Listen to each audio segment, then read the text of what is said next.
Estamos de regreso en Ya Llegó Dore. Gracias por seguir en sintonía con nosotros a través de la plataforma de tu elección. Y fíjense que todo lo que llega a nuestra mesa llega porque se conservó de una u otra manera. Cuando hablamos de productos frescos, normalmente necesitan de refrigeración y de un transporte que vaya refrigerado, ¿no? Cuando llega a nuestra casa una bolsita de atún, pues necesita las condiciones adecuadas para llegar a tu hogar. Pero sucede también que hoy estamos viendo en el empaquetado estamos exigiendo en el empaquetado un nuevo formato que sea biodegradable. Entonces, vamos a hablar del tema. Hoy nos acompaña con muchísimo cariño Iram Cruz Cortés, el director general del Food Tech Summit. Bienvenido, gracias por estar con nosotros el día de hoy. Muchas gracias, Vale. De Asociación Mexicana de Envases y Embalaje, ¿verdad? Así es, Asociación Mexicana de Envases y Embalaje, en donde soy el director general y asesor del Food Tech Summit. Qué belleza. Así es. Qué complejo. Bueno, realmente cuando nosotros hablamos de lo que son los envases para alimentos, tenemos que considerar diferentes aspectos que tienen que ver precisamente con cumplir la función principal de un sistema de envasado, que es contener, proteger y presentar un producto. Entonces, esto nos va a llevar precisamente a desarrollar diferentes estrategias para comercializar adecuadamente un producto envasado, si hablamos particularmente de los envases, para alimentos. ¿Por qué? Porque actualmente nosotros, si analizamos cómo está la industria, cómo está el entorno en el que, por ejemplo, en México se producen más de 13 millones de toneladas de envases, y dentro de los cuales hablamos de materiales como plástico, cartón, vidrio, metal, pues nos damos cuenta que es una industria muy dinámica, es una industria de alta innovación. ¿Innovación en qué sentido? Innovación en desarrollar materiales que sean amigables con el medio ambiente, porque ese es un tema actual, un tema caliente, en el cual nosotros como industria tenemos que informar al consumidor, informar a los legisladores, informar a los mismos industriales que el envase realmente tiene que cumplir una función social. Y cuando hablamos del medio ambiente, pues muchas veces nos hemos encontrado en que la industria de envase y embalaje ha sido muy atacada, particularmente en temas que tienen que ver con los plásticos. ¿Por qué? Pues porque si hablamos de que todos los materiales de envase son reciclables, el vidrio, por ejemplo, es 100% reciclable, el metal es 100% reciclable, el aluminio es 100% reciclable, el papel y cartón no se diga. Y cuando entramos al tema de plásticos, en México precisamente existe una norma para identificar los materiales del plástico con los que se elaboran los diferentes envases. Es decir, no sé si se han fijado que, por ejemplo, en las botellas de agua, en la parte de abajo viene un triángulo con un número 1. Sí, es el PET, ¿no? Exactamente, ese es el PET. En envases, por ejemplo, para shampoo viene un triángulo con el número 2. En envases para alimentos, un triángulo con el número 3. ¿Qué significan? Esto significa la resina o el material con el cual está elaborado el envase. El número 1, que es el PET, se utiliza para las botellas de agua, los refrescos, algunas envolturas, envases para alimentos, y que permiten, en primer lugar, identificar si es PET, si es polietileno, si es PVC, si es polipropileno. ¿Por qué? Porque por la constitución química del plástico no puedo reciclar PET con polietileno, con poliestireno. De ahí el origen de esa norma. 1, identificar, seleccionar y reciclar. Actualmente podemos encontrar botellas de PET que se reciclan y vuelven a ser botellas. ¿Cuántas veces se pueden reciclar? Las veces que sean necesarias. O sea, es que yo tenía entendido que a veces hasta 4 así. No necesariamente, no necesariamente. Lo que sucede aquí es de que, por ejemplo, yo puedo reciclar una botella de vidrio las veces que sean necesarias. Yo puedo reciclar una lata de aluminio las veces que sean necesarias. En ocasiones puedo reciclar para volver a hacer un envase. Y en la mayoría de los casos reciclo para obtener una materia prima secundaria.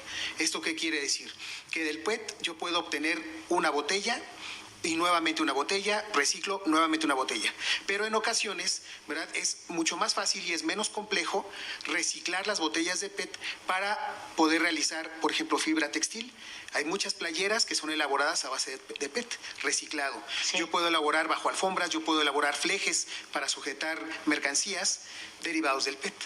En el caso, por ejemplo, de polietilenos, de polietileno de alta densidad, yo puedo reciclar una botella o un envase de polietileno para hacer, por ejemplo, ganchos para ropa, para hacer películas, para envolturas de otros productos. Oye, Ram, y yo quiero saber si la Asociación Mexicana está buscando también nuevas formas de envasar, que no necesariamente lleven plásticos, porque yo lo que veo luego mucho, digo, como ama de casa y mujer de a pie, es que vas y te compras, por poner un nombre, el Windex, ¿no?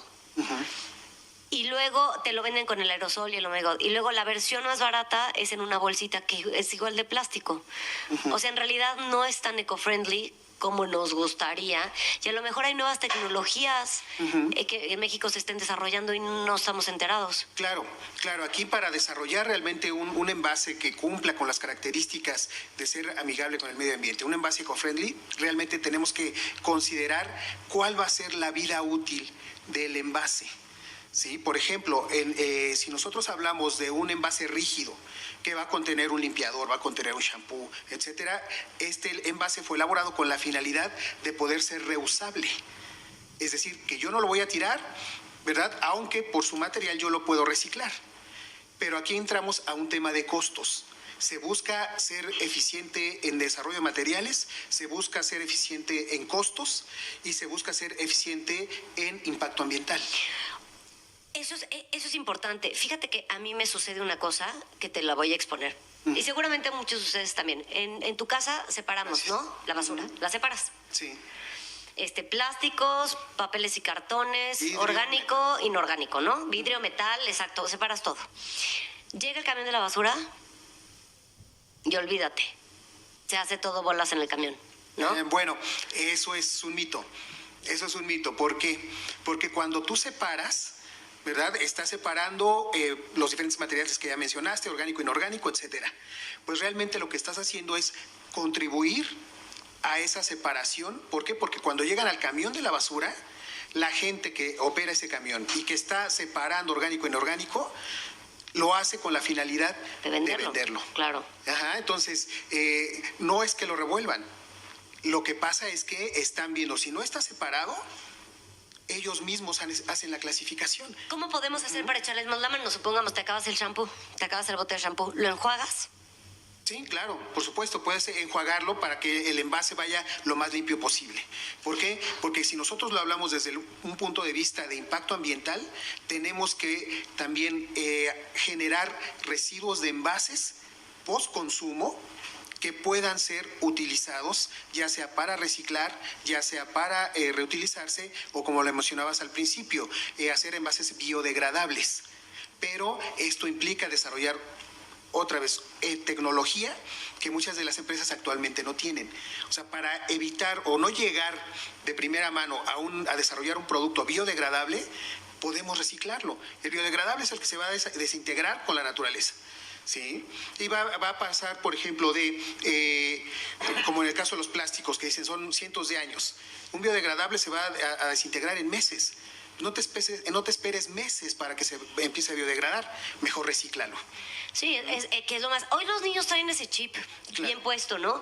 Yo sigo manifestándome en contra de las personas que recogen las popós de sus perros con plástico porque, ¿sabes? Sigue siendo un material que no es biodegradable. Claro. Se sigue trabajando en esa industria para brindar un producto que realmente se degrade objetivamente. La bolsa se tarda 15 años en degradar y el cake del perro, ¿no? Sí, es precisamente con base en esas observaciones que tú estás viendo como gente de a pie, es también como se está proponiendo, por ejemplo, desarrollar materiales compostables que vayan a generar precisamente como fertilizantes que se sirven como composta, ¿verdad? Y eso es muy importante porque se integran precisamente al medio ambiente y pueden generar precisamente un impacto ambiental positivo. Pero volvemos a lo mismo, tenemos que educar al consumidor, tenemos que analizar realmente si el consumidor ya trae esa información de decirle, oye, ¿qué es un envase o un producto reciclable? ¿Qué es un producto biodegradable? ¿Qué es un producto compostable? Yo creo que hoy todo el consumidor está inquieto en saber, ya nos involucramos, sí nos fijamos. Es más, creo que nos fijamos más en si es PET, si es se puede reutilizar y todo, en la etiqueta nutricional de los productos, ¿no? O sea, de veras, o sea, tú te vas y te compras unas donitas de estas glaseadas, empaquetadas, y te fijas también en si se puede reciclar la bolsita o no. Claro. Después de haber visto a Greta en la UN el otro día, sí viene una generación de chavos más conscientes del medio ambiente, de los cambios Claro. que esto exige, ¿no? Por supuesto. Oye, es octubre, no traigo suéter. ¿A poco no el Sí. año pasado tú venías hasta de bufanda ya? Claro, claro, y esto tiene que ver precisamente porque actualmente tenemos ya un consumidor más analítico, más selectivo, pero también más exigente. Eso. Y esto se consumidor resume exigente. en un consumidor mucho más informado, mucho más preparado.